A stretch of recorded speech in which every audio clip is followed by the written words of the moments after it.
ahead. Hornerstown was a small town. More horses than people in this town. Sometimes the horses would escape at night and people would try and chase them. I remember being a little kid laying in bed, hearing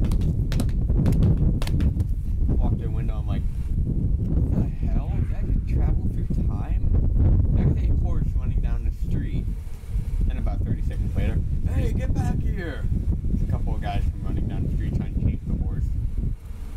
It was just an interesting place to grow up. It was awesome being raised in Hornerstown because we really knew how to have fun. Most of our fun involved lots of liquor, things that explode, and making things go way faster than they ever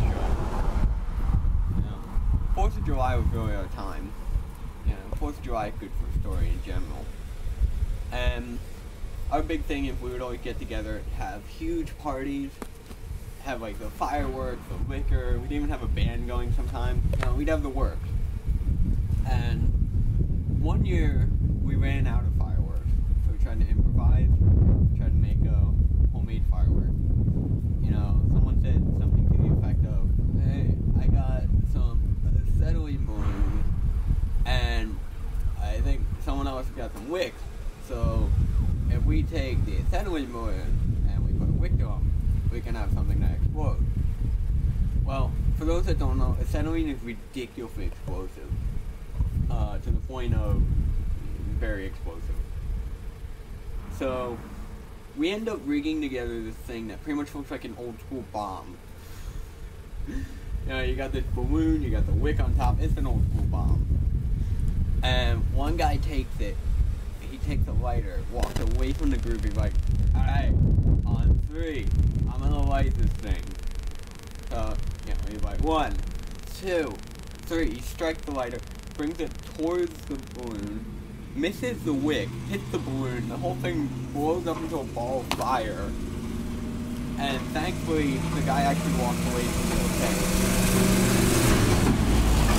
He walks away he just wakes up the next morning with a really bad hangover and bits of plastic in his chest hair. Or bits of plastic where his chest hair used to be. Over time, my family started to do the fireworks during 4th of July. And we used to sneak over to Sky King and get the professional grade kits. And I used to be able to do that. And the weird part was, even though we had professional kits, we never actually got professional launchers. So we were just launching the fireworks off of something that my dad would jerry rig together off of wood. One year, the wooden launcher fell down and shot a ball of fire into our neighbor's yard. And that was the time I learned how to actually clear up evidence and also how to put out a fire at the same time. Also in New Jersey, in Hornerstown, we had a habit of making things go way faster than they ever should. One of my neighbors had a lawn tractor that he rigged up to go 30 miles an hour. So he just race that down the street. Sometimes we'd be like, oh, there's Jim driving a 40 miles an hour lawn tractor down the road.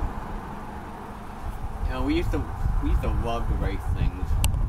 Other neighbor had the go-karts, and calling them go-karts is a compliment. They were basically just square, rusty pieces of metal with 4 tires stuck on them, a lawnmower engine on the back, and some weird steering wheel type thing that, these things were just big enough for 2 people. They sat about 6 inches off the ground, They were barely go-karts of a form.